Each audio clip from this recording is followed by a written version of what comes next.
Hi, everybody. We'll be doing the show in a second. All right, hold on. Oh, there it is. Ugh. It wasn't sinewy at all. I disagree. Let me see. I didn't find it to be a sinewy neck. It was not. No, I think you're overreacting, Kevin. I mean, there's a few shots where it's sinewy, sure, but...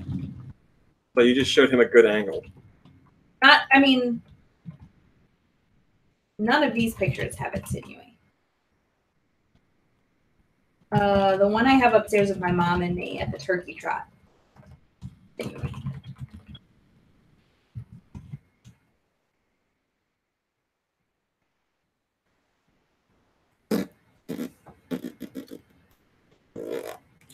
Is there a way to like...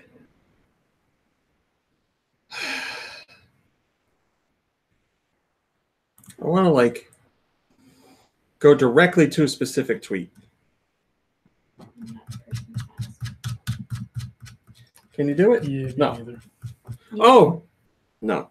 You gonna do like a word search or something? Thought I had the answer. I don't know. You know, I'm sure somebody's like, you do it like this, you farting idiot. And I'm like, yeah, you're right. You do. I just never. Haven't you ever tweedled before?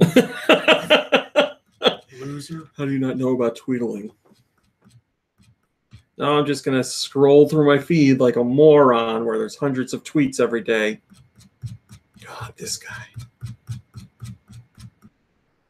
We'll be starting in a second as soon as I find this stupid thing.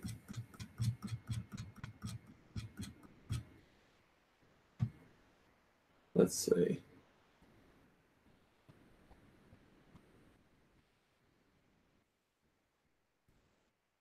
Hey-o, I found it.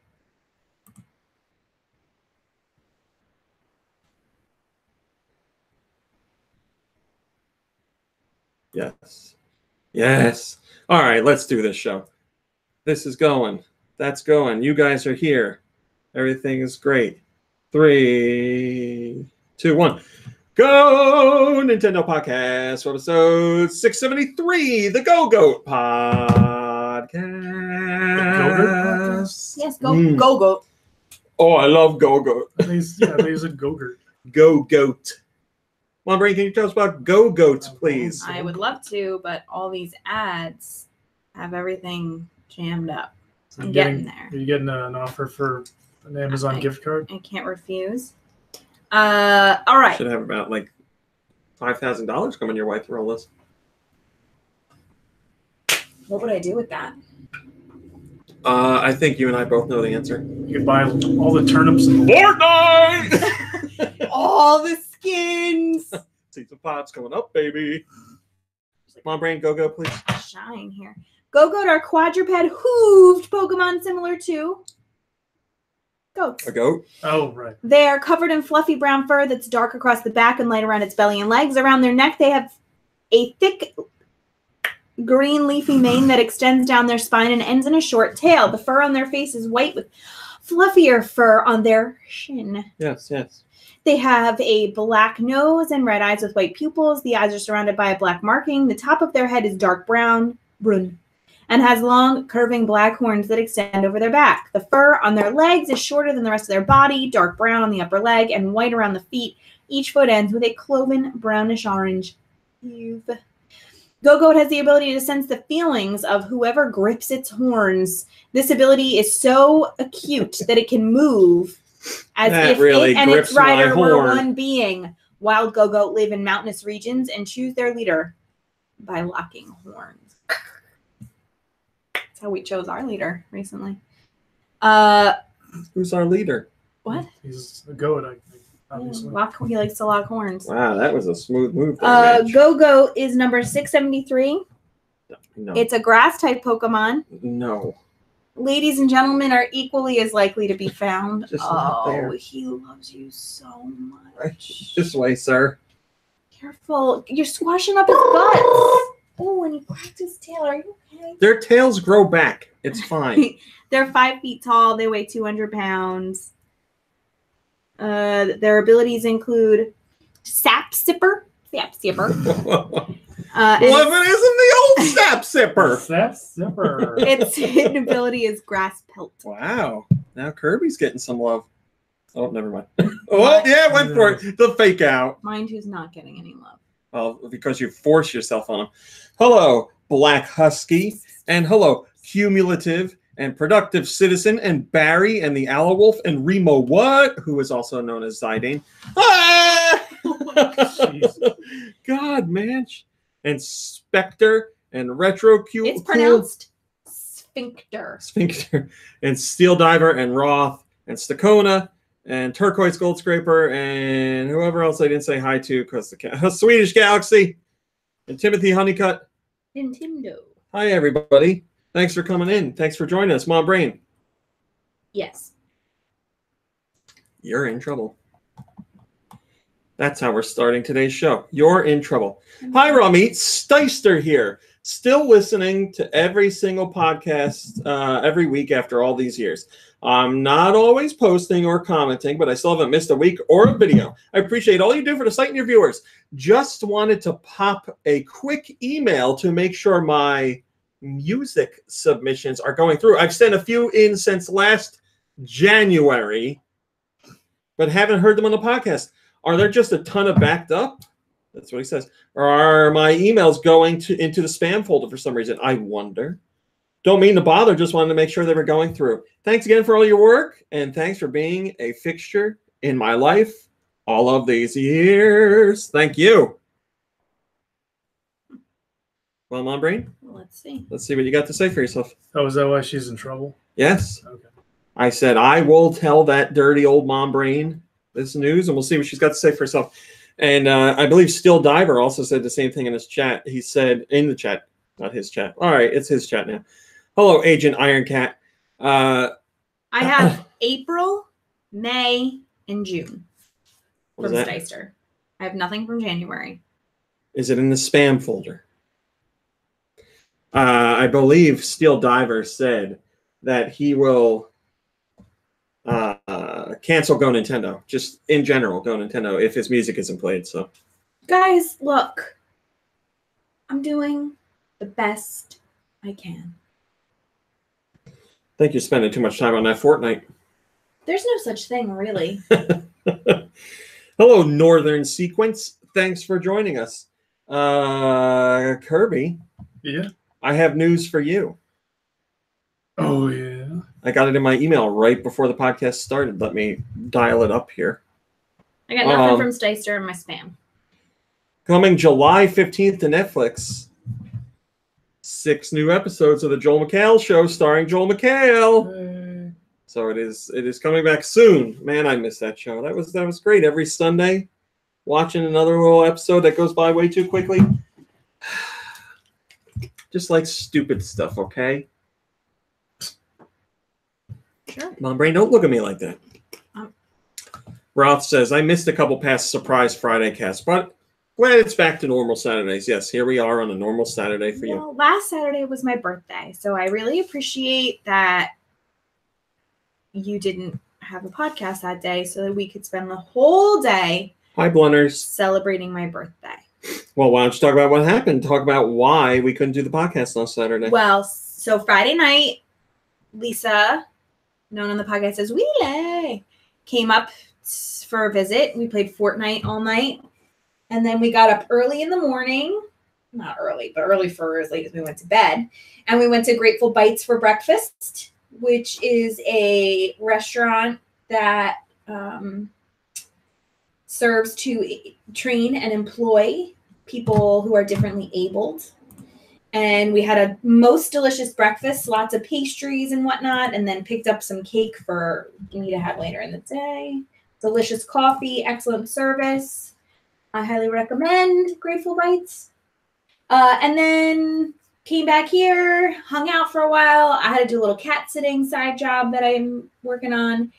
And then when I came home from cat sitting, the whole Raw family was here to surprise me for my birthday. Oh, that's nice. So we had a surprise party. We had food and cake and presents. Food and cake. Well, yeah, like pizza, cake. There was ice cream cake. You know, all the birthday staples. And I still had a piece of regular, like, birthday cake from Grateful Bites that I got to eat. Like at Yeah, I night. like how you had like ice cream cake and then you had More cake. more cake. Yes. Well, it's your birthday. Girl, You can do whatever you want. Do whatever I want on my birthday. For breakfast, I had like a lovely egg dish and some pastry. Oh God, it was a great day. It was a great day. So a Sounds little pretty great. Fortnite, yeah. You should do it again next year. Yeah, I hope so. Thanks, Rami, for putting that You together. got it. So anybody that was upset that we didn't do the podcast on Saturday, now you know why. It's Mom Brain's fault because she decided to have a birthday. So nothing I can do about it. My hands were tied. There was something I was going to say. It's gone. Whatever. Let's do some news. Is that a new bandana?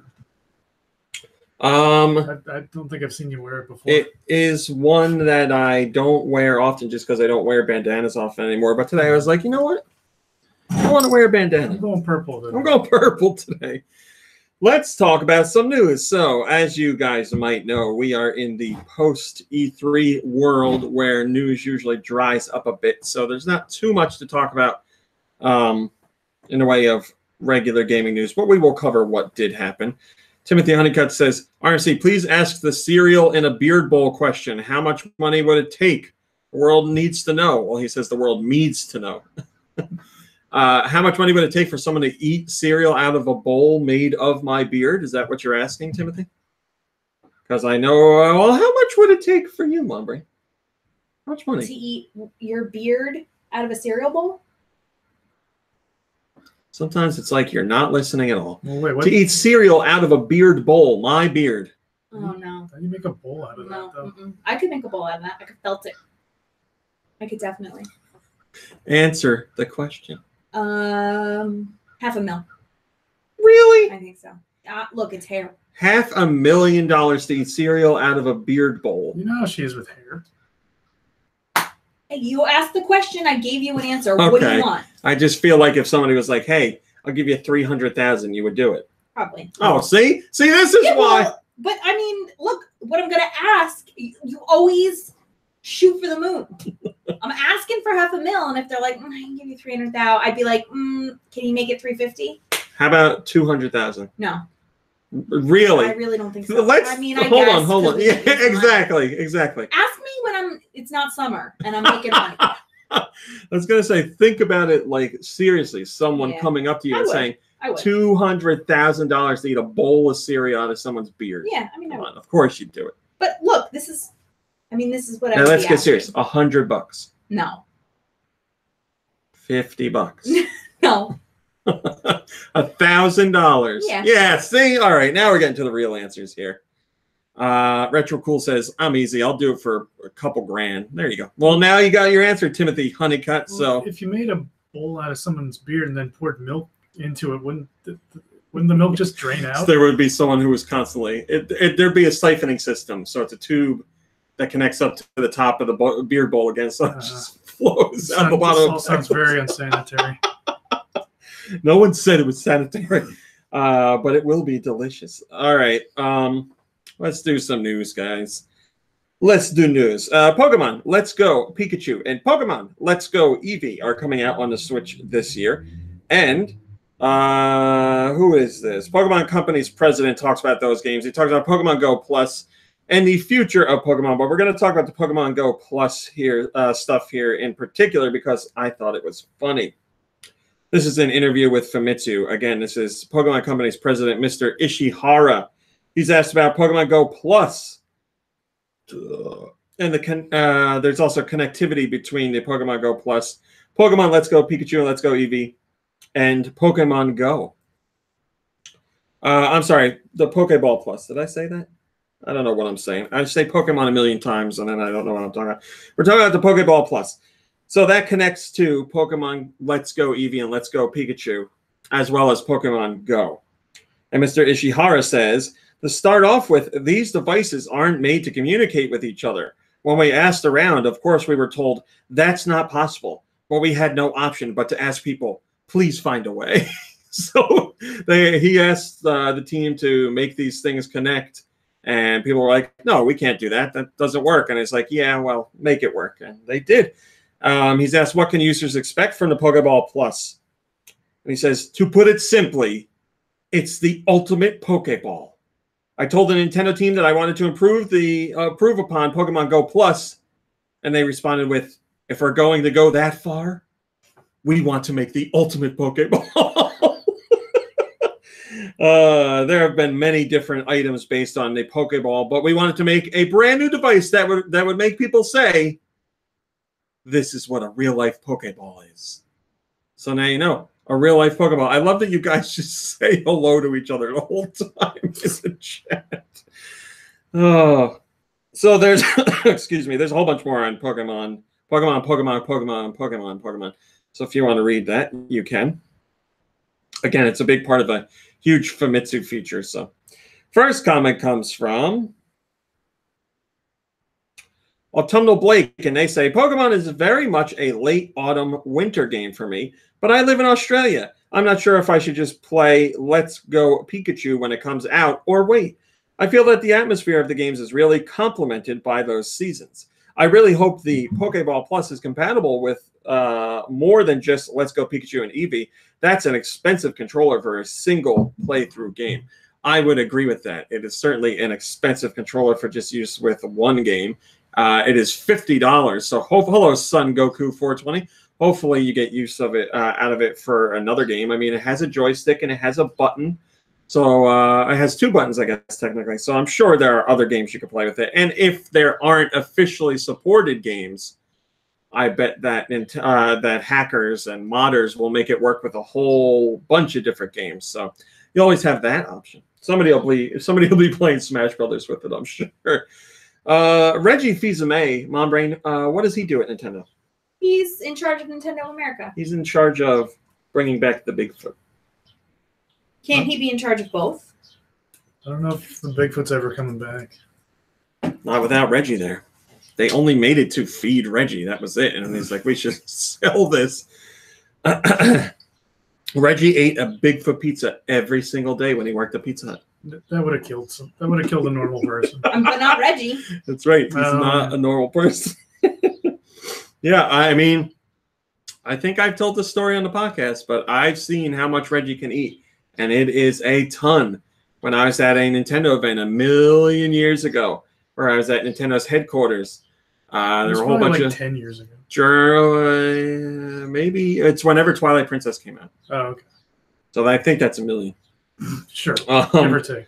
There was a whole bunch of journalists in a room. We were having breakfast that was put together by Nintendo. It was the first time. Hello, Patrick Rogers. It's the first time we saw Reggie at this event. He came in and said hello, just like waved, but he was really there to steal breakfast. And he left with 2 giant platefuls of food. Like he stole it from all the journalists and just left. That was it. That was the only time we saw him during the day to eat.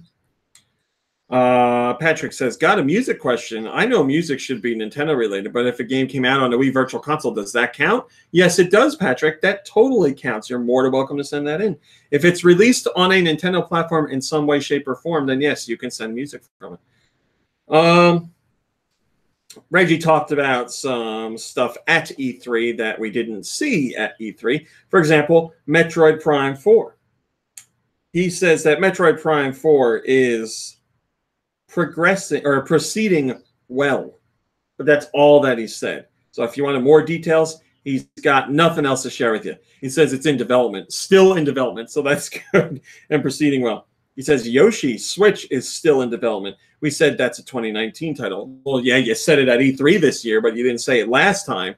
You said it was a 2018 title. Well, that's not happening, is it? Reggie also talks about keeping up a steady supply of the Switch and how the 3DS is still a key part of Nintendo's business. And I'll give you Reggie's spiel. He says, in the month of December, we had 27% growth versus last year in the U.S. when it comes to 3DS. Here in the U.S. through May, it's up 10% year on year. It continues to be a vibrant system. The reasons are, for the target audience we're going after, parents with kids, we see this as a great first device for that 5, 6, 7, or 8-year-old. The portability, the ability for the hardware to take damage and survive the drop test. Over 1,000 games available with new ones coming. That's what's driving the performance. It becomes a gateway for these kids that turn 10, 11, 12, just like a drug. And then they hook it up to their veins when they can't get enough and they cry for more and their parents beat them. Reggie said all this, by the way. I'm reading it verbatim. Then they jump over to the Switch. It's a strategy that's working, and we're going to continue to support that platform. We have more games coming, and certainly into 2019, we see it as a key part of our business. So I know people are always like, kill the 3DS. We don't want the 3DS anymore. I want it to die. Nintendo like, hey, look, it's still making money. It's doing better this year than it did last year. Still making money. So why would they kill it off? They're not gonna. Not yet, anyway. Oh, boy. Top-rated comment comes from Steel Diver, and he says, it's time to put the 3DS out of its misery. I'll grab the shotgun. And also, if this is right on the podcast, where's my music? Boom! 2 of them from Steel Diver. The 1-2 punch. He's Steel Diver. What does that mean? Isn't double pinkies an Italian thing? No, that's that. Oh, No. that reminds me. Look up double pinkies. I just What do you mean? No. I just found out today the what we've been calling the Bene Smoocha. Yes. I think it might actually be called the Chef's Kiss. I think that might be the I've seen it term. called the Chef's Kiss, yes. Hello, Blue Bolt. That's But I think Nikki Hill's invention is better. I Invented think term. it is a little better. Yeah. double pinky. What would you call it? Like the double pinky what? Like disc? The double pinky salute. Yeah, that works. Square Enix says they're working on an action RPG for the Switch. Well, I guess they didn't really say it, but they posted a job listing, which kind of added it. Square What is Enix that called? Gesture. Square Enix Business Division 8 has posted a job listing that reveals a new title in the works for the Switch. The team is looking for a project assistant to work on an action RPG that's going to Switch and PS4. That's all we know. Now, this team at Square Enix has worked on console and mobile titles, so and notable ones at that. But we don't have any details if it's part of a franchise, if it's a brand new game. No idea. But Switch and PS4 coming to both. When are we going to find out about this? Who the hell knows? Hawk says Square Enix has a great history of action RPGs. I'd take a sequel to Secret of Mana or Crystal Chronicles. I'd take a remake of those games. I'd take a new game too. Son Goku is asking the fellow chatters, hey, anyone here want to play some Fortnite after the podcast? I know someone who does. Come on, Bray. During the podcast? Get that dub. No, you can't do it during the podcast. Hello, Jumpman. Why not? Good to see you. Oh, because the internet. I've said many times on this podcast that I would love a new Crystal Chronicles in the style of the GameCube one. I would love to see that. So obviously, it could just interact with Switches. That's fine. And we don't need to connect our 3DSs or anything like that. But just in a similar gameplay style would be wonderful because I really love that game. But they've done they've done a couple games that are kind of like the original, but not close enough for my taste. Not that I didn't enjoy them. I did. Just didn't enjoy them as much as the original. I don't see anything about double pinkies. Okay. Hey, Mom Brain. Yes, dear. Guess what is the fastest selling Switch game in the UK this year? Hi, LL McPherson. No. Crystal Meth Chronicles, says Steel Duff. Fastest selling Switch game. All right, so let's see if you pay attention to the podcast. The answers. Jumpman FR says it was a huge day today. I met Shigesato Itoi at Japan Expo. He's the creator of the Earthbound/Mother series, if you don't know. Stakona, I'm not asking you to guess. I know you know. What's going on here? You dirty cheater. I'm not a dirty cheater. Did you see what Stakona said? Okay. So what I often say in the podcast is UK is PlayStation territory. They're very high up on PlayStation over there. That ties into this story. Blank is the fastest selling Switch game in the UK this year. So how could you... Fortnite. Because they like PlayStation and it's multi-platform. Come on, put it together. The game is free. Nobody's buying the other one. And the other one isn't out on Switch. So it's just wrong altogether. PlayStation related, or at least people associated with PlayStation. Fastest selling game on Switch this year in the UK. So that means we have information on it as of last week. How about... Giving you one more guess. How about? Oh, come on! What's This is great. It's Crash Bandicoot. I would have. Didn't that just come out? I literally just told you this. This year, though, is a long time. You know. I just So I figured said. stuff could have sold fast earlier in the year. Well, I should have thought Crash Bandicoot. What were you trying to think of? You know, the one Fallout. Fallout's not on the Switch. So I wouldn't have gotten it anyway. Fallout Shelter's on the Switch. It's free and it's eShop only. You know, Nintendo should stop giving their stuff away. Did you say Nintendogs? Yeah, I did. Sure. Crash Bandicoot: The Insane Trilogy is the fastest-selling Switch game of the year in the UK. The Xbox One version was the best-selling version of the week, beating out the Switch edition by only 250 copies. Now, remember, that's talking about retail. We don't know what the digital sales are, so it could be that with digital, the Switch versions saw more sales. I don't know. But the two games are neck and neck. And again, it's the fastest-selling Switch game released this year in the UK. So there's a few things that factor into that. Obviously, first off, a lot of Nintendo fans may have never played the original Crash Bandicoot trilogy because they were available originally only on PlayStation, now have made their way to Xbox and Switch, so that could be a reason. Also, on top of that, this collection of 3 full games is just $30, so that is quite a deal over there, or anywhere, I should say, especially for games nowadays. And then, like I said, it's PlayStation country. It's PlayStation country. If you ever listen to anything I say. Totodile says, I'm getting a headache from that light. To put some sunglasses on. I'm not even joking. No, turn it on. Just can you make it go somewhere else a little bit? It's just like right. I feel like I'm being Kirby, I'm so sorry. Right? It feels like you're being interrogated almost. Oh yes, that's much better. No, it's fine. It's fine. It's what do you want me to do? Is that not better at all? It is better. It is. But is it doing anything really? Yeah, it's lighting my back.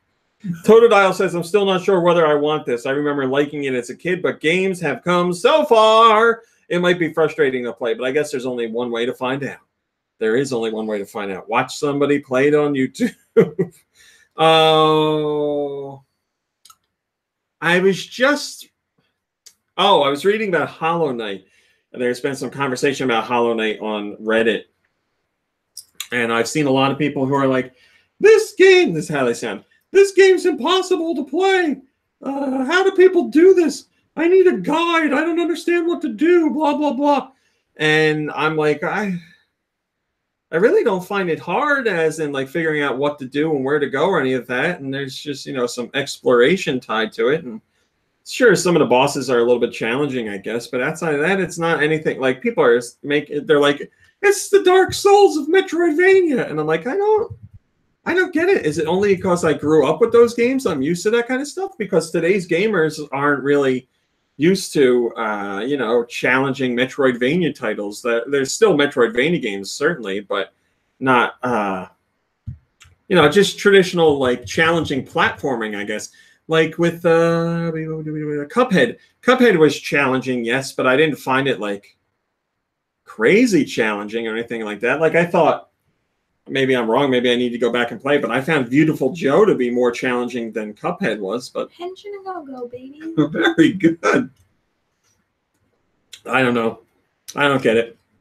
You guys in the chat tell me. You're probably all old school gamers, so it's fine for you. But Totodile needs help. So there's this website, glassdoor.com, where former employees of companies can go and leave reviews of the company, anonymously, obviously.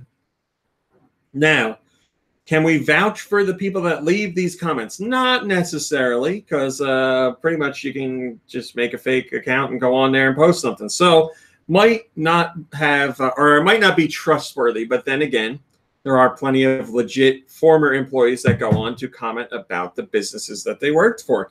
And we have a couple comments that are related to Retro Studios, and both of them were negative, but one in particular is quite worrying.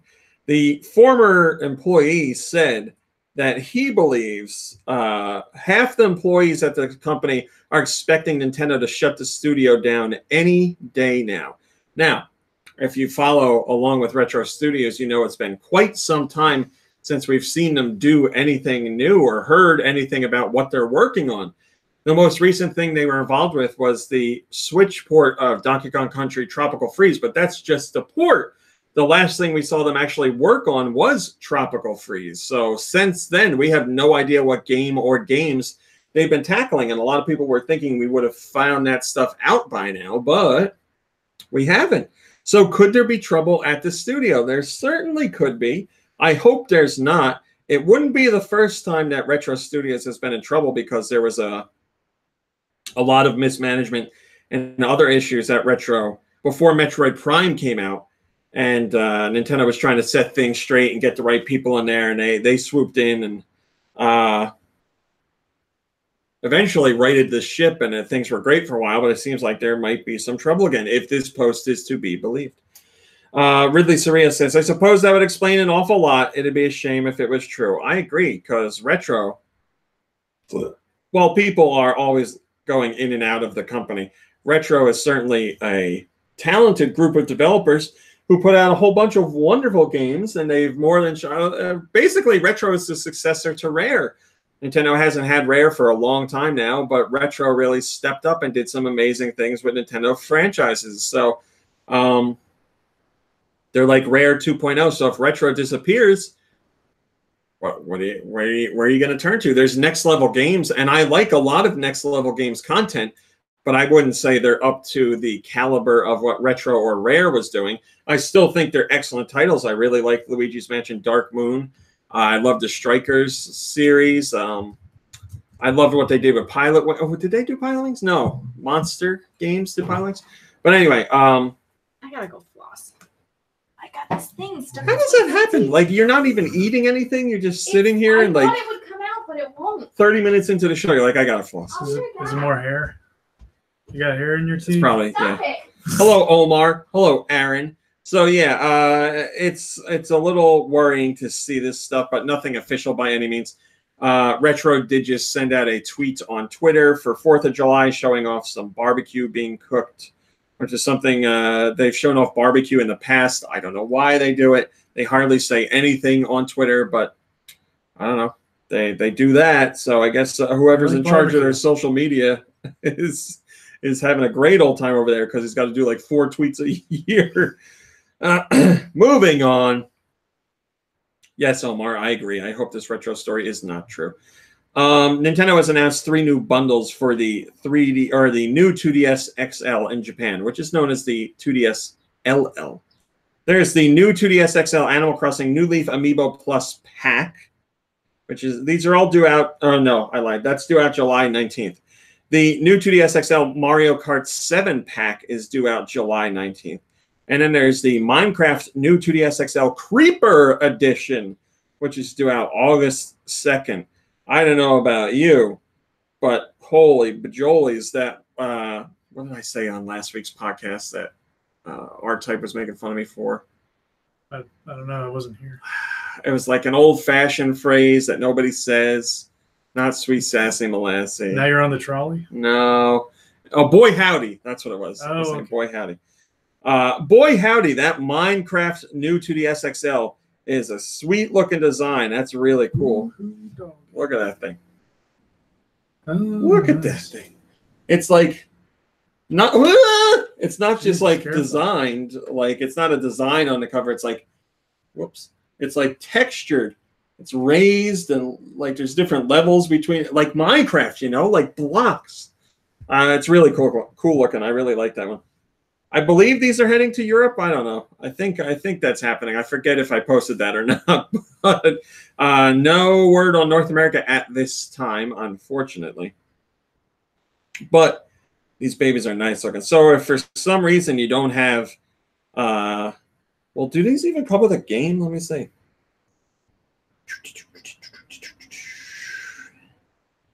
Yeah, I think they must. Whatever. You know, like if you're a Nintendo fan, you already have these games. So, but there are Nintendo fans who are like, I need my 8th 3DS, and that Minecraft one looks really good to me. I might have to pick it up.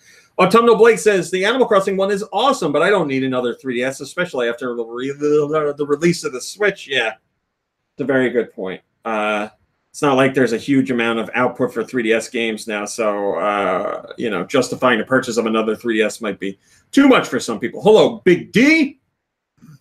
Damn, how long has this been going on? H. I don't know what that means. Wait, what did he say? He says, damn, how long has this been going on? H. Oh, have I missed much of the show? You've missed 33 minutes exactly at time of asking this, Big D. I'm so sorry. Would you like us to restart? I'll restart the show just for you. Answer in the next second.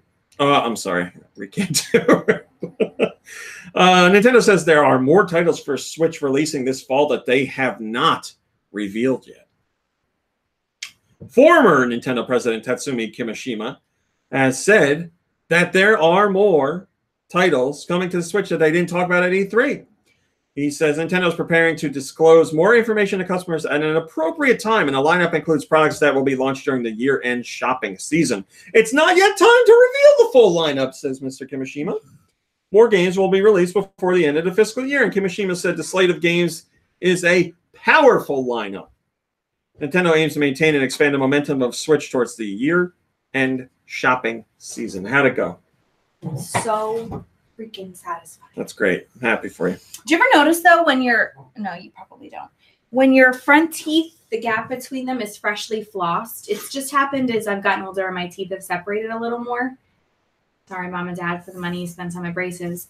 That sometimes after I've freshly flossed, I get a spit bubble that comes right between my two front teeth. Oh, I think I know what you're talking about. And I feel like I know it's there, and I know it's happened, but I don't know that anyone actually sees it. But it's like really, it's like there, man. But you can feel it. And then I'm like, don't call attention to it because nobody notices it but you. Mom Brain, your parents haven't told you, apparently, so I'm going to break the news to you. You didn't really have braces. Your dad just took twist ties from bread bags and fashioned his own and he braces. Glued them to your teeth. So Dr. Krowicki was in on it the whole time? Yeah. Your dad was like, listen, we don't have the money. My daughter thinks she needs braces. So do me a favor and dress up like an Guys, orthodontist. Yes. I am pretty sure we can all agree that I needed braces 100%. I have no information to say yes to that one. I'll find you some. Shillelagh says, I hope there's some good in there. I've never liked Pokemon in Smash Bros. Ultimate. It's just an enhanced version of Smash Bros. Wii U, which I already bought and played. There's a lot of games missing. Pikmin 4, or lack of announcements from particular developers, like Retro Studios. Well, Shillelagh, when it comes to fighting games, the debate will rage on forever. But really, what are new fighting games? Rather than enhanced versions of the last fighting game. Because you just get some arenas from the old one, get some arenas that are new, you get some characters from the old ones, characters that are new, and what's the biggest change? Maybe a new gameplay system in there every, 10 years. Upgraded graphics, I guess. Fighting games are like sports games. The roster gets updated, and that's it. And the graphics look a little better sometimes. Omar says, what is a man? I don't know why he said that, but I will. Because that's from Castlevania. I will not let any Castlevania Symphony of the Night quote slip by on my watch. Oh, I looked up that stupid tweet, and then I never even talked about it. I'm going to do it right now. What's stupid? I want to. Wow. Going to floss again? Thanks for coming, Mom Brain. Mom Brain, is there any podcast where you can just sit here the whole time? No, there is not. She's got a whistle. I want to say thank you to everybody that follows us on Twitter, the old comers and newcomers. Old comer sounds weird. The old comer. So, on Reddit, Raspberry Chainsaw took a picture of something he found at Toys R Us. He worked at Toys R Us, obviously in the States, and they were closing up shops, so they had to move shelves and pack stuff away and all that jazz. And he found under one of the shelves a Mario Kart 64 box. Super dusty and old, and he took a picture of it. So I tweeted that out because I thought it was a little interesting thing. And you guys really thought it was interesting. It has 4,400 retweets and 14,000 likes. I don't know why so many people went crazy over this post, but they did. So thank you for your support. I appreciate it. And if you want to know, the box was empty. So there a game. Races. Either somebody, it was a display box, and it just fell under the shelf, or somebody stole the game from Toys R Us and threw the box under the shelf. Either one is possible. Hopefully, the not stealing one is the answer. All right, Mom Brain, your favorite game is Skyrim. You got it. Bethesda says that Skyrim on Switch is a big community that wants mods, but Bethesda's got nothing in the works for mods. Bethesda's Todd Howard says Skyrim Switch is a big community that we haven't supported the way we'd like. That community asks for mods. They ask for a creation club. When are we getting more stuff? Right now we're doing nothing. That's what he said. Right now we're doing nothing. People, they're on other things. We are not actively doing Skyrim mods on Switch. We would love to see it happen, but it's not something we're actively doing. I like how he says we would love to see it happen. Like, fingers crossed it happens. You guys got to do it. But we're doing nothing. Yeah, Skyrim on Switch is a big community. We hear you guys. We know you want stuff. We're not doing anything. Hope it happens. So hire a third-party company to make it happen then. I don't know. Like, it's just such a weird answer. The people are there playing. The community asked for it. Bethesda would love to see it happen, but they're doing nothing. He specifically says doing nothing. Also, I mean, is that like is that best practice for any company to say that about anything? Like, they should never say we're doing nothing. Yeah, it's a weird way to phrase. I appreciate the honesty. I should say that. I appreciate the honesty. It's just weird. He also goes on to talk about Fallout Shelter on Switch, and he says, our Switch group did Fallout Shelter, and that's done really well. I'm surprised at how well it's done. I don't know. All right, Todd. Thanks, Todd. We put this game on Switch, and one of them did really well, and we know the fans want more support, but we're not doing it. Then we put this other game on Switch, and that one did really well, and that's surprising. All right, interview's over. For the other console versions of Skyrim, did they ever bring mods for those? To consoles, yeah. Consoles? They did. Okay, they did. Hello, Z-Killer. Sure. Z-Killer says, wow, who knew a free game would do well? That is also a good point. Javer says, Jesus, then frickin' release a proper Fallout title and bring more. It's frustrating as a fan to see all these companies say, oh, we are surprised at how well our title did, and then just coast by. Yes. I agree. Wow, look at this. We put our games on a system where we give good support, and people support us. That surprised us because we didn't have anything else lined up. So basically, it's like companies saying, you know, I should say this. Bethesda, I think, overall is doing a great job with supporting the Switch. They've been very supportive of it since day one. They do have more games coming out. Hello, Kim. So I don't want to mock them there because I really do think they're supporting the Switch well. We've had Skyrim, we've had Doom, we had Wolfenstein 2 just came out, Fallout Shelter came out, and like I said, they have more stuff coming out too. They're tied up with Panic Button, who really knows their stuff when it comes to the Switch. So praise where praise is due. But to see these games do well and then be like, ooh, what a surprise, and then nothing else, I don't know. But like I said, they have other things in the works. Maybe Mr. Howard is just playing coy and he'll surprise us with stuff later. I don't know. LL, I hope Doom Eternal is coming. I don't know that it's officially coming, but I hope it is. GameStop has some stuff to say about the Switch following E3. GameStop's Vice President of Merchandising, Eric Bright, says that it was a very good says that it was a very good E3 for Nintendo and a good E3 for GameStop when it comes to Nintendo. He says, nothing beats Nintendo's overall announcements. Smash Brothers is jumping right up to the top of the pre-order list. We're also seeing great reaction from Pokemon Let's Go, both SKUs. And then, of course, people are trying to get their hands on a Pokeball controller as well. Nintendo fans are definitely reacting. I love when these executives talk about any video game stuff because it's clear they don't know the names of anything. Mr. Bright also says that Switch sales doubled at GameStop during E3 week. So fans liked the Smash Brothers and Pokemon stuff, so they went to GameStop and they were like, "Give me that Switch, baby!" And that's what happened. So we'll get the sales data for where are we now? July, June. We'll get June sales data from MPD next week. So we'll see if perhaps it was successful enough to push the Switch in the first place instead of second. Stasky Gaming Zone says, but the stocks keep failing. Yes, it's true. It's going to be very interesting to see what Nintendo has to say for their Q1 fiscal year results, because obviously Switch sales have slowed because we're in a quiet time for game releases. So they're not going to, I don't know how favorably they're going to compare to what happened last year, because that was the launch of the Switch. So we're comparing to the first 3 months of the Switch's existence versus a year later. So I'd imagine the first 3 months will do better than this 3 months. But we know the system's still selling well. We know it's selling well in the States. We know it's selling well in Japan. We get the weekly numbers for Japan. It's doing really well there. It's the #1 system every week, give or take. So it's doing well, but yeah, stocks keep dropping. And, you know, a lot of that stock stuff is reactionary. One person sees something going on, and then 10 others see that this one person sold, and they just hop on there. You know, it's hard to say. Stocks are crazy.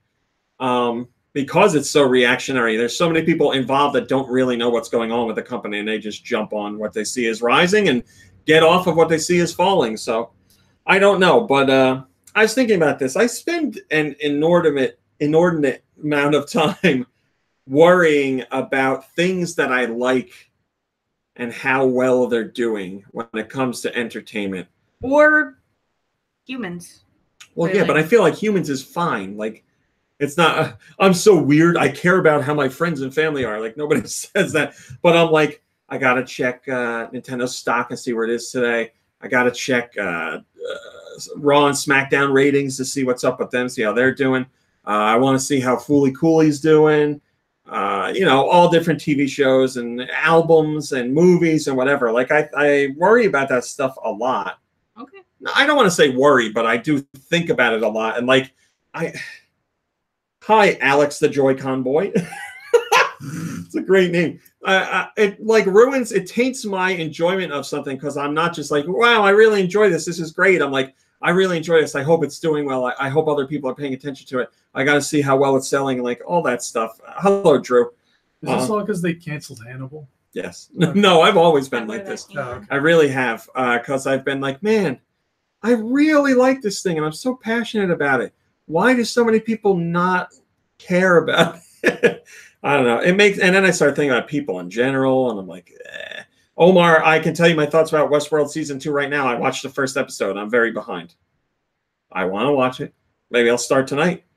My schedule wasn't so busy for the first season of Westworld. My Sunday nights would be watch John Oliver and watch Westworld, and I was like, man, Sunday night's the best night of TV ever. Same thing with, you know, like John Oliver and Game of Thrones. I was like, boy, these nights are great. But I'm so behind on TV in general. I haven't watched a new season of Queer Eye. I haven't watched a new season of Nailed It. I haven't watched Westworld Season 2. I haven't watched Riverdale. I haven't watched the second season of 13 Reasons Why. I'm at that point where your backlog becomes so intimidating that you just don't watch anything, which is bad. Plus, I have to admit, Fortnite is taking up a lot of my time because it's fun playing with friends. I get to talk online with friends and family. And, you know, as much as I love all those TV shows and all that stuff, like the time spent with real people, even if it's online, is very valuable. I don't ever look back on watching a TV show, and I'll look back on a TV show and be like, man, it was a great show. But I never look back and I'm like, wow, wasn't it a great time when I sat there and watched that show? But like with Fortnite, like last night, I could be like, wasn't it a lot of fun playing with our cousins? It was great. My cousins. My cousins. They are your cousins. BioWare, one of their developers, he's the executive producer on Anthem, Mark Dara. Yeah, Roth, I haven't watched the first season of Glow. There's another example. It's about wrestling, and I haven't watched it. Mark Dara was asked about Mass Effect Andromeda. And Game Informer asked him, do you think Mass Effect Andromeda got a fair shake? And he said, no. No, I do not. And I asked him why. And he's like, I'm paraphrasing.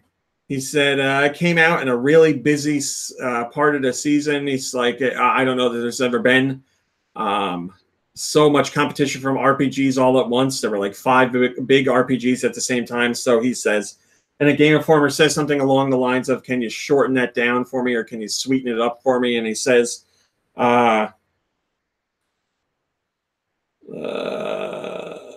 he says the game launched at the same time as Zelda Breath of the Wild. So basically he's saying Andromeda got pooped on because Breath of the Wild came out and everybody liked that. And then I saw his Twitter account and he's like, I need to clarify what I'm saying.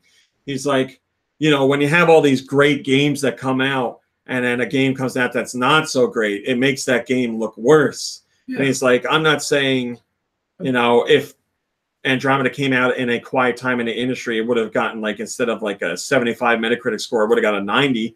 But he's like maybe a 75 to an 80 or something like that. So he's like, man, all the competition from these great games made our poor game look even worse.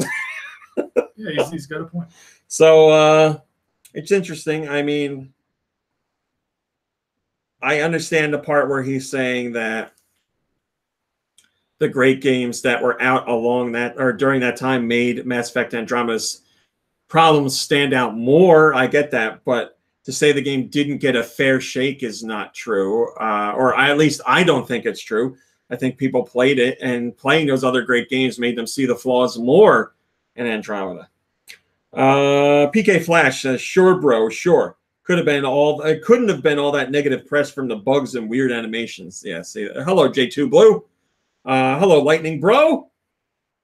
Yeah, I mean, I think we can all agree that Mass Effect Andromeda was not the game that many people wanted it to be. Let's just leave it at that.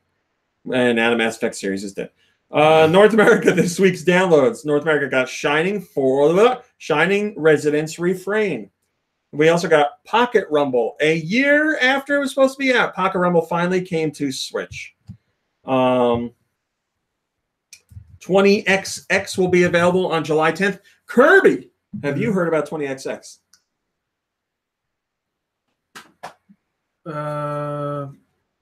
Maybe. Is that the full title, 20XX? Yes. Let me tell you. Oh, wait. Yeah, I have. I just watched a trailer. I completely forgot. It's like Mega Man. Right? Yeah, it's Mega Man, but it's procedurally generated. What? So it's like, that's crazy. You know, random levels all the time, which is really cool. It's kind of like, in that regard, it's like Dead Cells, which is very much like Castlevania, but that is procedurally generated. You have worlds with certain themes, but the way the levels are designed is all random. So that's coming out July 10th. Keep an eye out for that one, my friends. That is quite the experience. If you like Mega Man games, then you should really like that one. And like I said, randomly generated. Hello, Retro As. Samurai Showdown 5. Another World, or as we know of it here, Out of This World, is coming out July 9th, people. I have exciting news about that. Now I'm going to tell you right here. Is this an exclusive? I had the chance to interview Eric Chahi, the creator of Out of This World. Mom Brain, you will vouch that Out of This World is one of my favorite games ever. Yes, absolutely. Ever. My Sharuba. My Sharuba. Oh, why didn't I ask him that in the interview? I should have asked him what the alien was saying. Why does the alien say my Sharuba? I got to interview Eric. I sent him 10 questions. They will be. I'll be getting that email back shortly, and I will be publishing it with you guys on GoNintendo.com, so you can see what I had to say. So excited that I got to interview him. That's you know, I played the original on the Super Nintendo, so it's been a long time. What is it? 27 years. That game has been out for 27 years or something like that. Obviously, it came out before the Super Nintendo, but got a port on the Super Nintendo. So yeah, that game's been a huge part of my life. I've played it so many times, and I will never turn down a chance to play it again. Mom Brain. Yes, dear. I think you need to play it. I know you've seen it, but you've never played it. Let me just get that dub first. Okay. My Sharuba. Awkward is available on Switch. It's some party game that's adult. The adult party game. Bomber Crew is out July 10th. Burns Star is out right now. Disease. Hidden Object is on Switch. That's a hidden object game. You love those, Mom Brain. I do. But with a mature theme. So like Scary. you're looking for wieners? Wieners. Find them wieners. It's a wiener hunt? Wiener Hunt. That was the it's Japanese name, yes. Have you've heard of those guys who like always hide like dildos in their photos, right? What? No. Oh, okay. What guys are these? Party animals? Bunch of party animals hiding They just like dildos. do it as a joke. They'll have like these group photos and like, you know, there'll be a dildo hiding somewhere. in the Man, why background. don't we do that? Hello, Name King Clan. Somewhere in the back door. Also available is on July 10th is the third installment of Mom Brain's favorite movie series, Hotel Transylvania 3, Monsters I've never Overboard. Don't seen lie. a Hotel Hyper Transylvania. Sentinel has a demo version. Johnny Turbo's Arcade, Two Crude Dudes is available on Switch. That's the arcade That's game. more my Two Crude style. Dudes. Two crude dudes. Yeah, it was an arcade game a million years No ago. relation to bad dudes. Nope. Just trying to capitalize on that popularity. Kill the Bad Guy is available. Miles and Kylo. Muddle Dash is on July 10th. Mushroom Wars 2 is available now. Never Out on July 10th. Paddle Box on July 9th. Rento Fortune Monolith is out July 8th.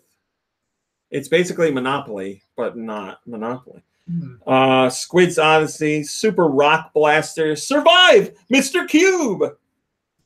The Journey Down, Chapter 3. Mr. Q. The Lion Song is available on July 10th. The Wardrobe is available now. Ultra Space Battle Brawl, Yuso. And then on 3DS, we have Penguin Hop and Zeus Quest Remastered. Zeus Quest. So if you guys missed out on Zeus Quest the first time around, as we all did, apparently, you can now play the remastered version on your 3DS. First comment comes from Javer, and Javer says, turd nuggets. I forgot Shining Resonance was out this week. Well, I hope you found the money, Javer. Europe. What did our friends in Europe get this week, Mom Brain? A Hello Kitty something. Please, a Hello Kitty something. Well, we'll see. I don't know. Runbow. These are all Switch. Runbow, Pocket Rumble, Spirit Sphere DX, Pixel Junk Monsters 2 Deluxe Edition, Voxel Shot, Samurai Showdown 5, Awkward. Here, I'll read you the thing for Awkward. Awkward is the ultimate test on finding out how well friends, couples, and family know each other. Players are asked to answer increasingly uncomfortable questions in secret while their companions try to guess the outcome. Why are you putting it down? That's somebody's thing, and they're worried about how it's doing, and you're putting it down. Because I think they're trying to rip off Jackbox, but I could be wrong. You're right. Maybe it's an enjoyable game. Jackbox is something near and dear to your heart. Yes. I could be wrong, though. Let's download it tonight. Okay. Assault Gunners HD Edition is available. Disease, Hidden Object, Kill the Bad Guy, Miles and Kylo, Mushroom Wars 2. Oh, that was almost real bad. The Journey Down, Chapter 3, Ultra Space Battle Brawl, Yuso, The Wardrobe, Rento Fortune Monolith. Here, I'll read you the description for that. Rento is online multiplayer business dice game. I'm so happy I decided to read this. Rento is online multiplayer business dice game. It is a board game for 2 to 6 players. Trade lands, build houses, win auctions, roll Wheel of Fortune, risk in Russian roulette, and most importantly, have fun. Obtain monopoly over the game board and bankrupt the other players in order to win. Mm-hmm. Hey, ask me what Rento Fortune Monolith is. What's Rento Fortune Monolith? Oh, Rento is online multiplayer business dice game. Oh. Sold. Online multiplayer business dice game. That's right up my alley. DLC for Gun Gal 2. You can get the Alice in Doki Doki Land outfit, the White Bunny Ribbon accessory, and the King of Hearts item. You can also get the Racy Ribbons outfit and the Vice Cop outfit. Lego Marvel Superheroes 2 got the Marvel's Ant-Man and the Wasp character and level pack. Ant-Man and the Wasp. DLC for Pixel Junk Monsters 2. Runbow DLC. Whole bunch of it. dear Lord. Ys 8 Lacrimosa of Dana got a whole bunch of DLC too. Blaze Blue Cross Tag Battle got the additional characters pack 1. We don't do pre-orders. We don't do special offers. 3DS eShop got Thorium Wars Attack of the Sky Fighter. It also got a WarioWare Gold demo. Surprisingly, that's very odd for Nintendo to do.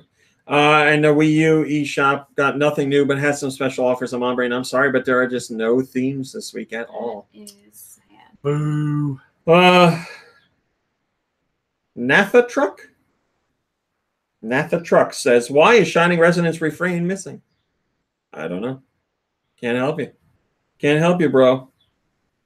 Oh, what is this? Oh, yeah, this was interesting. This was really interesting. A former Rare developer.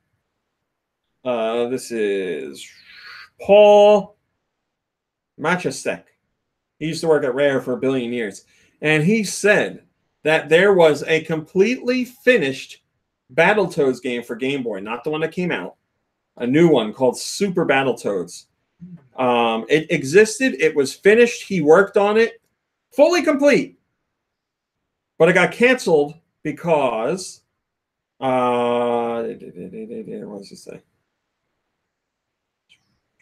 The arcade game had underperformed in the market, and Tradewest pulled the plug on the whole franchise. Oh, That's why we haven't seen a Battletoads game since. it's too bad. The arcade game's pretty good. Yeah, it was a real like quarter eater, but it was still fun. I liked it because it was violent. They did add in blood, yes. Candy sneaker. So yeah, we just never got that. And he said they tested it, and like it's fully playable, good to go. They just can't release it, which is really sad. I really liked the Battletoads game on Game Boy. I mean, I liked all the Battletoads games. I can't think of one I didn't like. I think my favorite might be Battletoads and Double Dragon. Yeah, mine too, I probably. really like that game. It wasn't as frustrating. Guys, Plus, it had Benny Jimmy. And a great soundtrack. Yes, another thing a lot of the Battletoads games have. Yes, Mombry? when life isn't going right, go left. Oh, Is that what your Dove fortune says? Mm-hmm. So yeah, I mean so this still exists in the halls of Rare somewhere. Whether we get to see it one day or not, I don't know. The sacred halls of Rare. But at least we have the happy news that Battletoads is coming back, a brand new Battletoads game. Yeah. We don't know what it looks like. We don't know who's developing it. Well, we know Microsoft is publishing it because it's a Rare-owned franchise. So Battletoads is coming. The teaser trailer shows a lot of text, but a little bit of hand-drawn stuff. Shows the turbo tunnel stuff. I hope the game is hand-drawn like that. That would be great. I think that's a great idea for the visual approach because it's. I imagine the gameplay is going to be very similar to what the originals were. So we'll see what happens there. Also, this guy talks about the infamous stop and swap feature of Banjo-Kazooie, which is something I used to think about endlessly at night before I went to bed, not to masturbate, but to dream of, because I was so excited to use that feature. I used to keep, this is not a joke, I'm a weird guy, man, now that I think about this. While I was a kid, no, I wasn't, I was in high school, right? 1996, that's the beginning of high school. That is pretty weird. When did Banjo-Kazooie come out? 98? I mean, you're better than I don't know. Whatever. I used to keep the Banjo-Kazooie cartridge in the dresser in my bedroom because I wanted to make sure, A, it didn't accidentally get misplaced by somebody else playing another game. B, it never got traded in by accident because I was like, that stop and swap feature. I can't wait to see what these secrets are. And then, you know, just never came to be. But that's because Nintendo found out what Rare was trying to do. And Rare was going to have you swap cartridges between Banjo-Kazooie and Banjo-Tooie, actually pull the cartridge out of the system and put in the other one to activate this feature. Was there an issue with Scott with that? Yes. There's like 12 seconds where you could do that, but if you didn't do it in the 12 seconds of time, then it could ruin your game. Oh. Plus, the N64 had a revision, and that one didn't let you do that at all. So Nintendo's like, you can't do this. So that's why it didn't happen. But this guy goes into great detail about what the full plans were. And he was saying it was actually going to encompass 6 games. You'd swap between all kinds of games. And they said those games were Banjo-Kazooie, obviously, Banjo-Tooie, Donkey Kong 64, and Conker as well as a couple others. And he says those other ones might have been Blast Core and Perfect Dark, but he's not sure. So they had plans to like rope you in for all the rare games to get the secrets in Banjo-Kazooie. But like I said, never happened. Plus, hackers a million years later found out the codes that you could put in that underground sandcastle to get access to like whatever it was, the ice key and all the stuff that doesn't matter. It makes me so mad. I was so excited for that. Yes, there was an incident with one of our friends because he knew about that. He knew that I wanted that game because of the stop and swap and how much it meant to me. So he would always try and steal it. Mm-hmm. He successfully did it once because it's my friend. Yes. So that's that. That's what friends do. That's what friends do. They torment you. Well, I mean, we do it to Nikki Hill. Gloob says Stop and Swap was cooler when it was a complete and total mystery. Well, yeah, I mean, it's not a mystery anymore, but it's nice to know. I mean, you know, it's very hard to have stuff like that build up in your mind for so many years and then not be let down by what was going to happen. And that's not just the case for Rare, for the Stop and Swap, obviously. Oh, yeah. Omar, Jesus Christ, you said that, and it rushed right back to my head. He said, Blast Core is a hidden gem. Time to get moving. That's what one of the voices said in the game. Time to get moving. Oh, man. I did like Blast Core with that Hot Night Joe approach to the soundtrack. It's like bad MIDI banjo with a dance beat. Oh, man. Well, I loved it. But yeah, any mysteries, any great, you know, entertainment mysteries. It's fun when you're trying to figure them out. And then, you know, when stuff gets revealed, it's very hard not to be let down. A, because, you know, you built it up so big in your head. And B, because the mystery's over. Hey, Mom Brain. Oh, yeah? Pokemon Go's still doing great. Oh, yeah. Give that. Can you really, like, get in there? Yeah, right there. My legs are killing me. Your chunkers. My chunkers. Pokemon Go is still doing great. If you want to know, Pokemon Go players are spending over $2 million a day. And the game has made, since launch, $1.8 billion. And billions. Yes, players continue to spend more than $2 million a day. So you know how people are like, Pokemon Go, that's dead. People don't play that anymore. No, it's just it was so insanely popular that all the bandwagon people got off. But there's still tens of millions, if not hundreds of millions of people playing. I mean, all you have to do is look at the events that Niantic holds around the world. They put their pictures up. There's tons, thousands of people at these events catching Pokemon. The Chicago one is coming up next week, 2 weeks, this week. I don't know. The game has hit $1.8 billion in spending. The game crossed the $1 billion milestone in January 2017. In the United States and Japan, they lead the all-time player spending amounts. Germany, Great Britain, and Taiwan round out the top 5 countries at 5%, 4%, and 3%. U.S. accounts for 34%. Japan accounts for 28%. We don't need that. We don't need that. Pokemon Go was the world's #1 earning app for 74 consecutive days. That's a record, a world record. It remains a top 10 app by revenue still to this day, ranking at number 9 overall for the month of June. Is that not crazy? Look at this. 2 years. This is the 2-year anniversary of Pokemon Go. Right around now, right? Because it was when we were going away. It just happened. In June alone, the game grossed an estimated 70 million worldwide. And the game is in the top 10 grossing iOS charts in 21 countries, including places like the US, Great Britain, Germany, and Canada. So there you go. How many of you are still playing Pokemon Go? And how much money have you spent? Hello, Mother Brain. Oh, my God. First comment comes from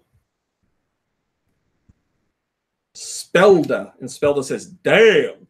That transfers to around 30 million copies of a $60 game. That puts things in perspective, doesn't it? Yeah, Omar, I would love to do that. But like I said, it would take someone out of the podcast who wants soundboard back. Well, I do too.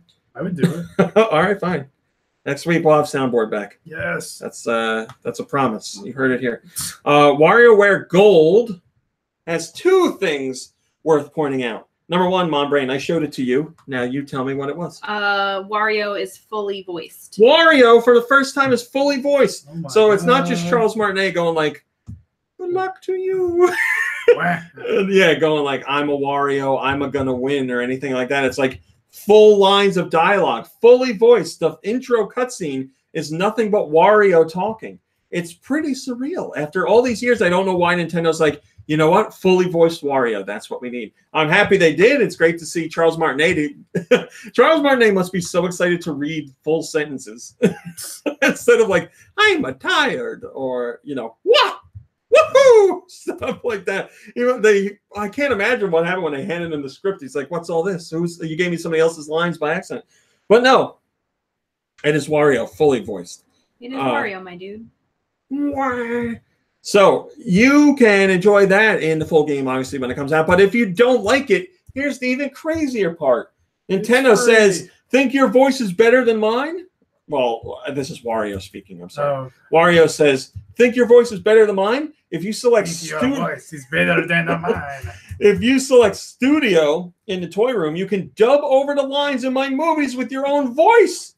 Save them to the SD card, so make sure you got plenty of free space. The game lets you dub over Wario's lines of dialogue, so you can be your own Wario. I can't wait to see the horribly offensive and disgusting things people make and upload to the internet. Yeah, Omar says this is going to get ugly. Yeah, definitely is. Real quick. I don't understand. I don't know why Nintendo made this decision, but I'm very happy they did. So if you weren't excited for WarioWare Gold, maybe you are now. Number 224 is a top-rated comment, and he says, "Great. Now, how do we get Danny DeVito to do a dub?" That's the question with any game, really. I mean, if they could put out Danny DeVito voice DLC for any game, and I'd be like, yeah, I'll get that. I'll buy that. Oh, yeah. That's it. We did it. We did it. Kirby, you play anything you want to talk about?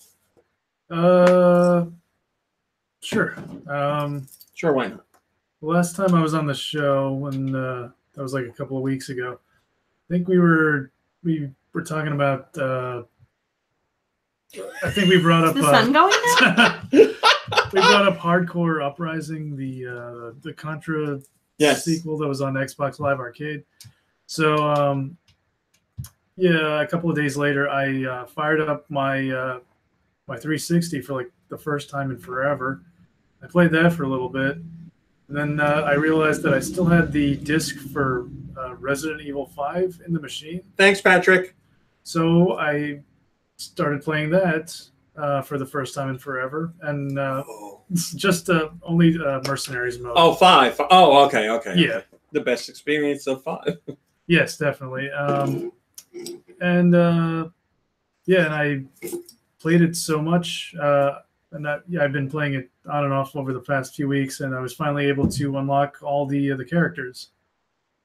So congratulations, man! Mercenaries mode is so much fun. It is, and I know they released like a Mercenaries only game on the 3DS. Yeah.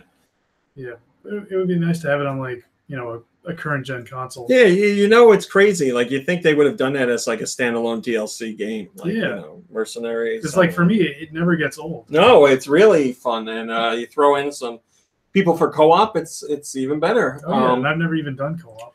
But yeah, I don't understand. It seems like that's such an easy thing for Capcom to do, like put out a buttload of levels and whatever. I would play that definitely. There's just something about stomping or kicking zombies' heads to make them explode that never gets tired. Yeah, like the way it squishes, it's so great. You play anything else? That was it. Mom Rain. Please get the light off me.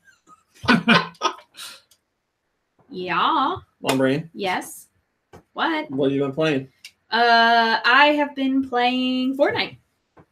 How's it going? I have yet to secure myself the elusive dub. I've played squads, duos, solos.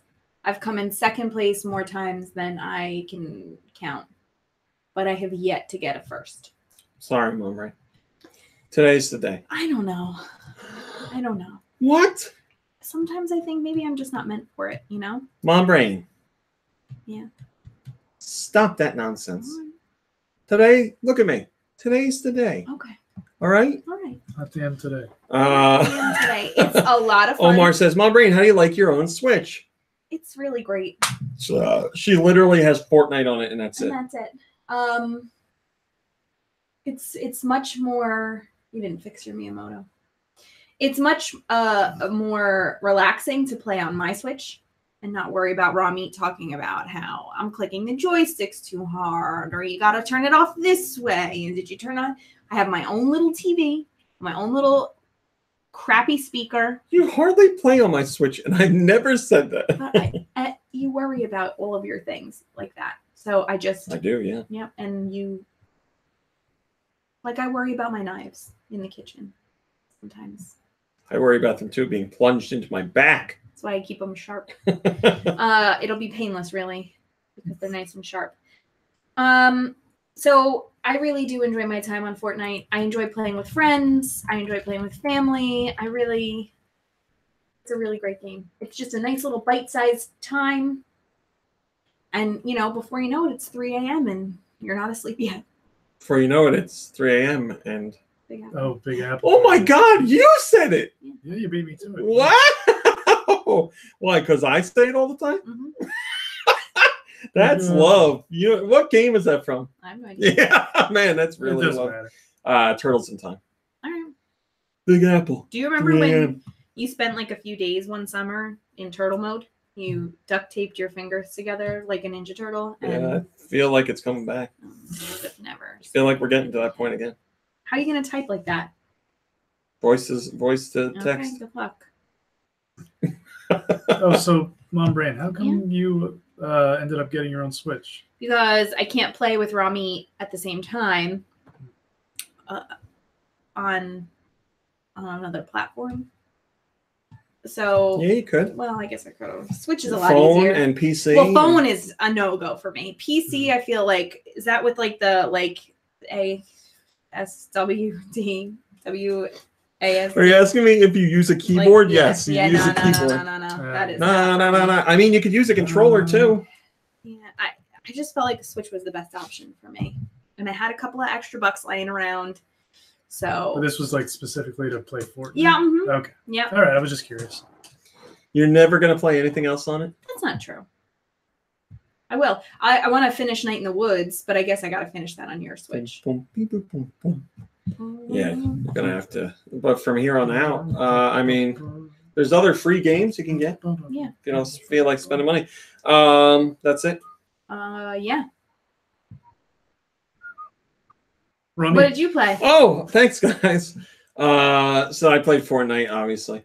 Obviously. I got a few more. Hello, Nader Die. Thanks for joining us. I got a few more wins in squads and on my own, but still haven't gotten that win with Mom Brain yet. It's going to happen. I've been playing. Am I allowed to talk about it? Let me look. You know what's... Let me clear this with Nintendo. So dumb. No, Nintendo doesn't give me stuff anymore until launch day. You know what I need so bad? But that's another topic that we can't talk about online. I need a peanut butter sandwich. Again with this peanut butter sandwich. I'm just on a real peanut butter sandwich kick. It was cake for a little while, and I know that's not really healthy. So, peanut butter sandwiches with, nice... Peanut butter. Yeah, peanut butter. With a nice thin sliced whole grain bread. Just peanut butter, though. Yeah, just peanut butter. Okay. I can talk about it. This says, please hold off on any in-depth coverage until July 12th. So I just won't go in-depth. Okay. I've been playing a game that you've heard of. I don't know if you're excited about it, but you should be, because it's a lot of fun. It's called Bomb Chicken. It is really enjoyable. It is, let's say, a puzzle platformer. You're a very fat chicken. Oh, I was thinking of Bomb Monkey. No. I was thinking of Bomb Monkey and Chicken Wiggle. Yes, Atui does have animal-related games, and some have bombs, but Yes, this is not the Chicken Wiggle chicken. This is its own chicken. And he has been imbued with a special power that lets him fart out bombs. And you can stack the bombs and you can stack the bombs underneath. Does he actually yourself. fart them out, or does he just lay them like they were eggs? Oh, there's no fart noise, but yeah, he lays them like eggs, yes.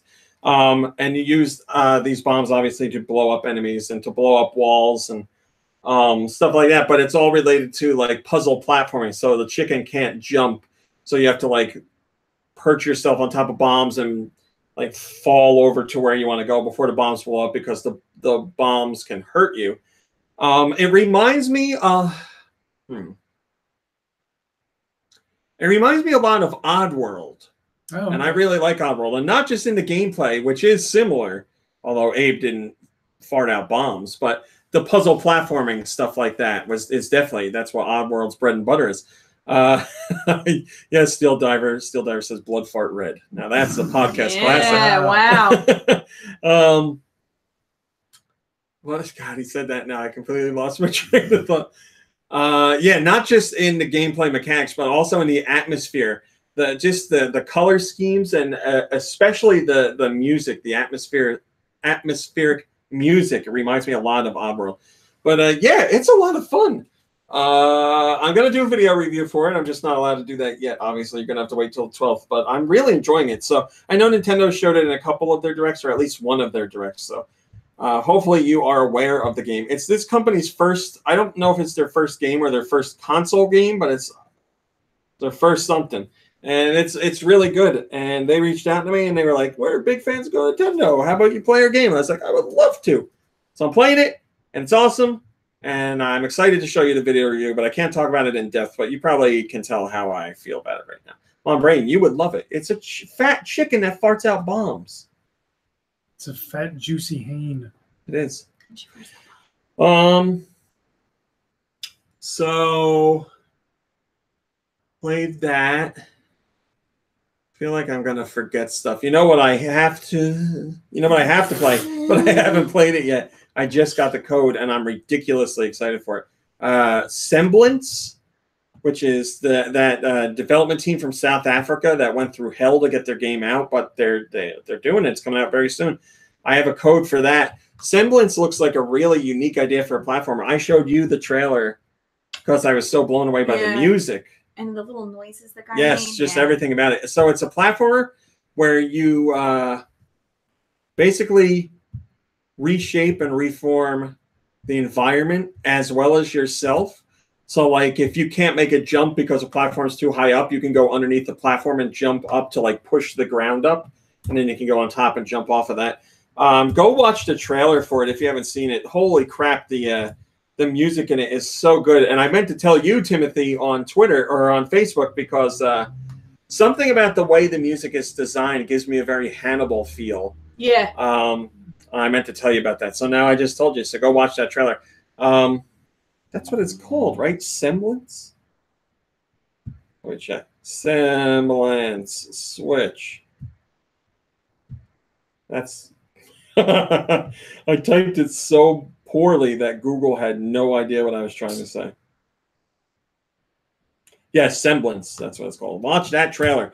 Semblance is an upcoming independent puzzle platformer video game being developed by Nyamakop, a South African game development studio.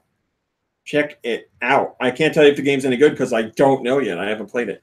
But that trailer, man. Trailer sold me. So I think that's all I played. Yeah, I guess that's it. I thought I played more. I'm sure I am forgetting something. But that's that. All right, Mom Brain, get music ready, please. Got it.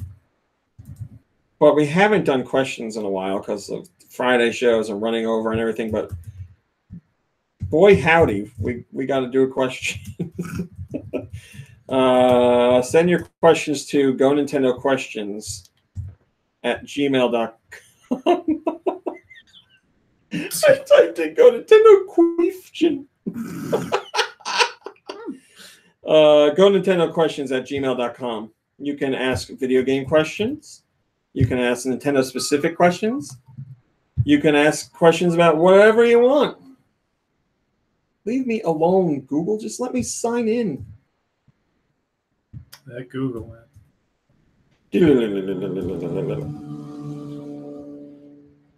Okay, today's question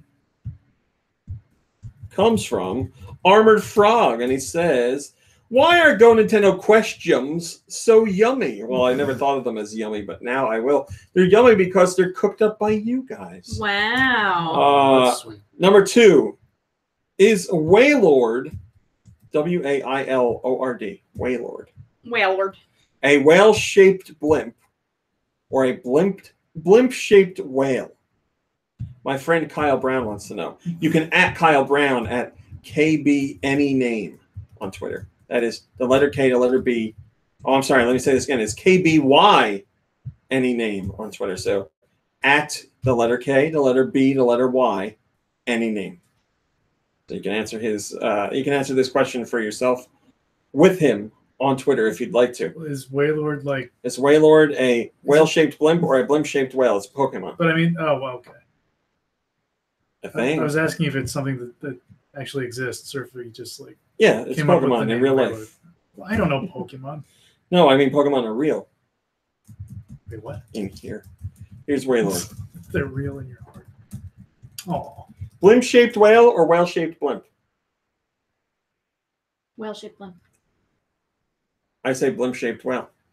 Yeah, I'm gonna say blimp-shaped whale. Well, 2-1. There's your definitive answer. I mean, if it's a blimp, then it's not like a living creature, right? Kim, you send your questions to GoNintendoQuestions@gmail.com. And yes, Kirby, I agree. Timothy Honeycutt says a queef is a secret message. I would definitely say that. The password is. Yep. Yeah. All right, Mom Brain, let's do some music and get this show. Let's wrap up another chef's kiss of a podcast. I still like the Benny Smooch. Benny Smooch. All right, so our first song comes from Andy the Zombie. Pokemon. Yeah. Red, blue. Yeah. Wow. Boom. This next song comes from Nate or Die.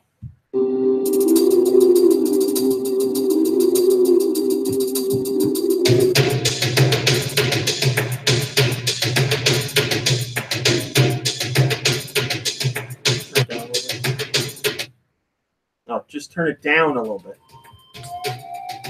Donkey Kong? Yeah. Country 3? Yep. Okay. The soundtrack I'm least familiar with. This next song comes from Nate or Die. Hi, Nightmare Ninja.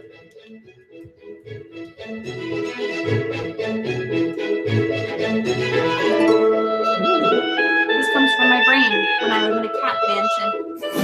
We dance together. What system is this? And I pour some tea. We have nice catnip tea and cakes. This is Bean Kaitos. Yes. Really? Come on, my kittens. Wow. Wait, did we just get 2 songs from Nate or Die in a row? Oh, that was from Victor HD. Sorry. Oh, okay.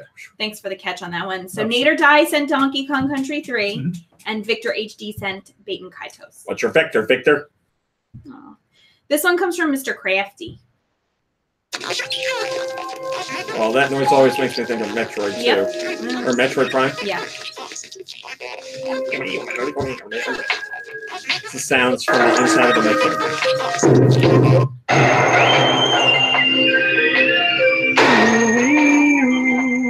Yeah. Good.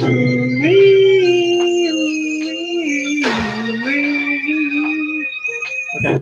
This next song comes from Regnilla. Coming. Oh, Wario. Twisted. No. Mega Micro Games. No. WarioWare. Touch. That was from Regnilla. Oh, also. Wonderful. I got music. Oh, okay. Oh, like, You want to hear it? Oh. And Blake presents this one.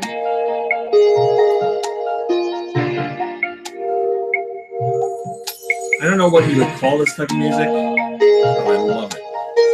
I know it when I hear it.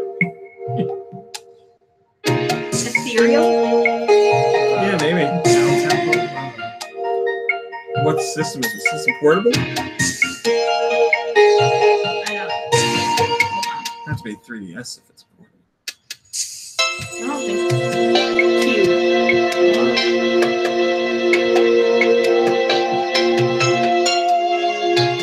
It could be first party. It is. Yeah, it's got a first party feel to it. It's not Sunshine. No. So Mario title? Okay. Paper Mario. Oh, the 1,000-Year Door. Paper Mario 1,000-Year Door, and that was from Blake. This one comes from Glitter Bubble 3.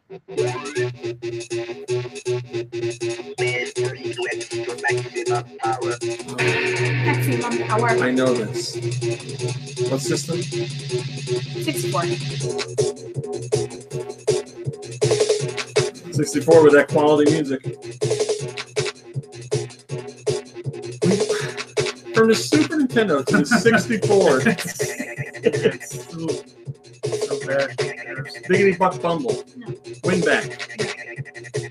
Come on, it's got robots in it, right? It does. Well, Biofreaks. no. It's got robots in it. Glover. No. Power Rangers. It's not first party. I mean, I assume from the title that there's robots.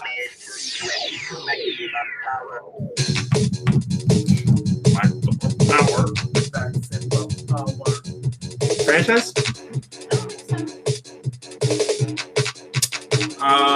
Something like no, it's not Regal. No. It's like is it a little guy like a unicycle robot man? I don't think so. Can't tell.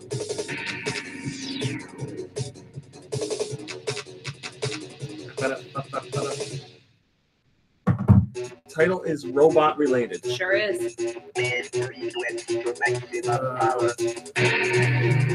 Please turn your guess to maximum power. For doing so good, I don't want to. Yeah, I have no idea. Robotron. Yes. Are you kidding me? Not at all. That was Robotron 64. Really? Mm-hmm. This one comes from Link 601.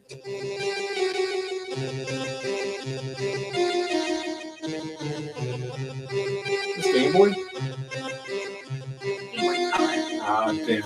We're effed. Yeah, First party? No. I got no No. chance of getting my color.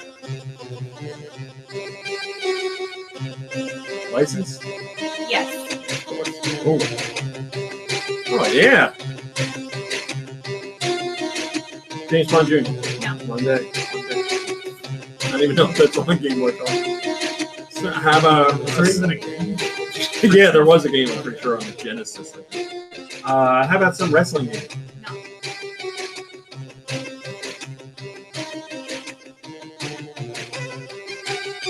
Wow. Get like a Monsters or like a Gargoyles feel. Based on like a TV show? There was a TV show, I think. Power Rangers. No, you know this. Power Rangers. Big Bad Beetleborgs. Remember that crap? I don't know. Do you know? We're giving up. Yeah, sorry. Spider-Man. I've heard of Spider-Man. Like I said, you think there was a TV show. I don't know. I could be wrong. Like I don't 10 know. of them. Look. This I one am comes from Rudolph. Mikey3319.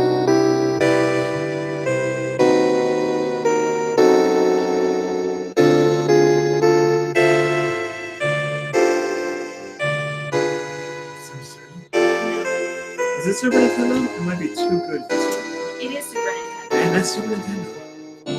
SimCity's got it. It's a good guess. It's got that feel.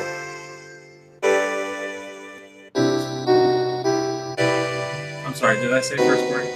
It is first party. Oh dear. It's not Pilot Race, is it? Okay, it's not a Mario game. No. It's not a Kirby game. It's not Star Fox. No. It's not a Pokemon. No, it's not. It's not Metroid. Nope. What other first party is there? It's not Zelda. No.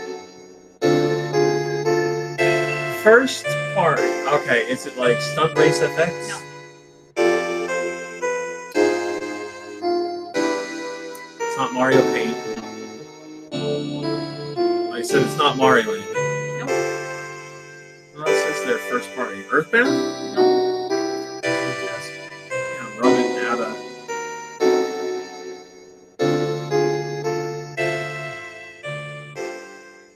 Can't let a first party one go.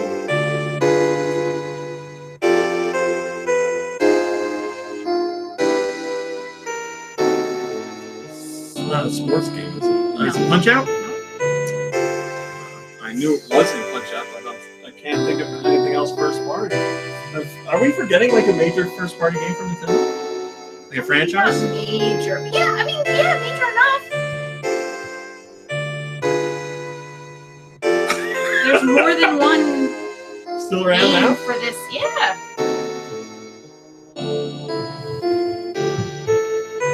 You've played many of them. Well, it's first party.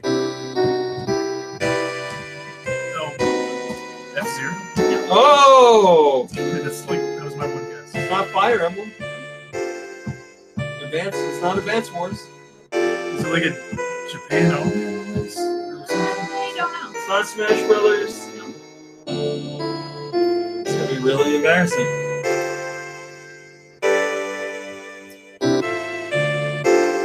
Are you considering Yoshi not Mario? Yes. Is it Yoshi? Yeah. Okay. What? It's not a Mario game. It's a Yoshi game. What? I don't know what it is. Yoshi's Yoshi's Island? No. Yoshi's Safari? Yeah. No. Yoshi I is got you. I Yoshi. got you. Yoshi is Yoshi. You were right. You were right. You're the number one Yoshi fan. I get it. I never played Yoshi Safari. Don't pin your lack of knowledge on me. This last song comes from Wired. This is Breath of the Wild. Sure as sugar.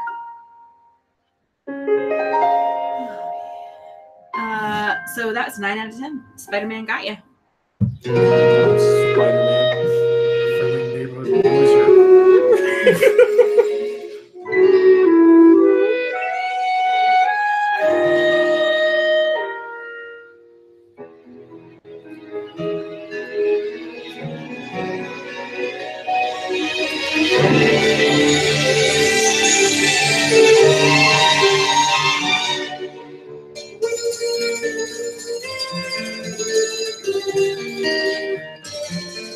Hi, we're the bird people, and we're all assholes.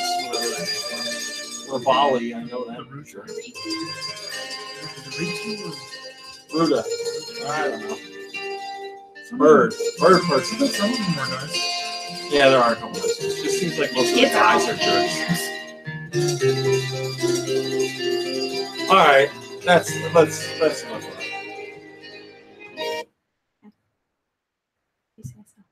All right, everybody. Thanks for watching. Thanks for listening. We'll see you next week. Goodbye, everybody.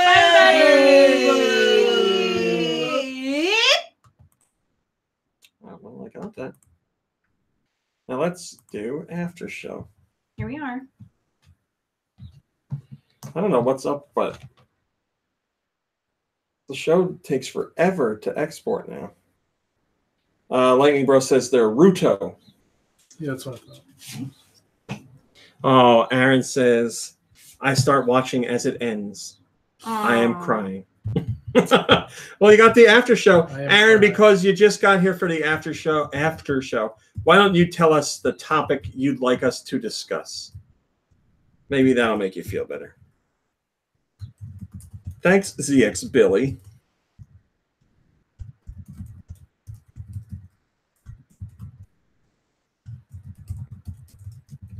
Lube says, Hey, sorry I missed the pod. I must have slept wrong and I had really bad back pain all day. Then I fell asleep on the couch at 2.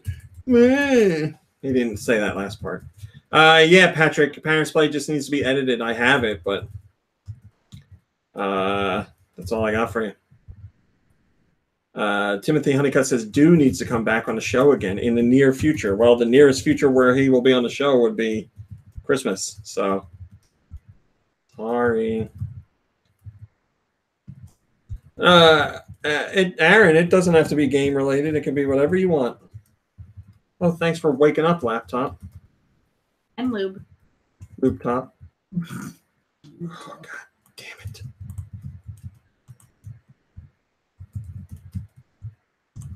Work with me here, laptop. Come on. No, Stakona, I'm not. Where did Aaron go? Did he just see that he was late and missed the show and left? Maybe. Well, then we're going to do this. The very next person that gives me a topic is what we will talk about very shortly.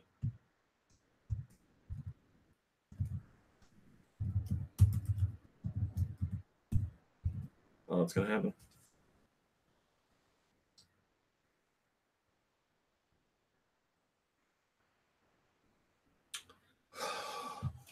Omar got it. It's Omar, everybody. I'm sorry.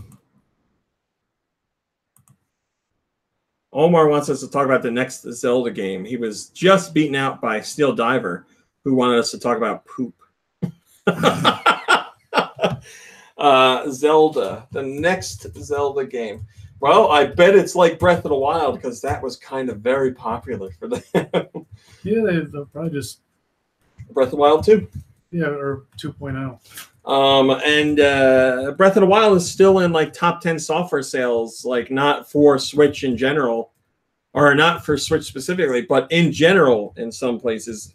So I think it's going to be quite some time until we see the next Zelda. But yeah, I would imagine it will be very similar to what we have in Breath of the Wild. Maybe they'll tweak a couple things, maybe some more traditional style dungeons, because I know people want that, or maybe some more music. I would like it to be.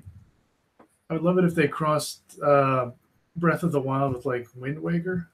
Yeah, sail around and discover places. Yeah, just it would be like Wind Waker, but with like obviously more islands and. Yeah, that'd be great. But I get people would get tired of sailing. Nah, sailing's awesome. I want it to be like Wind Waker or like Breath of the Wild, but with trains. I want more trains, damn it. You're crazy. I don't think that's ever going to happen. All right, that's it.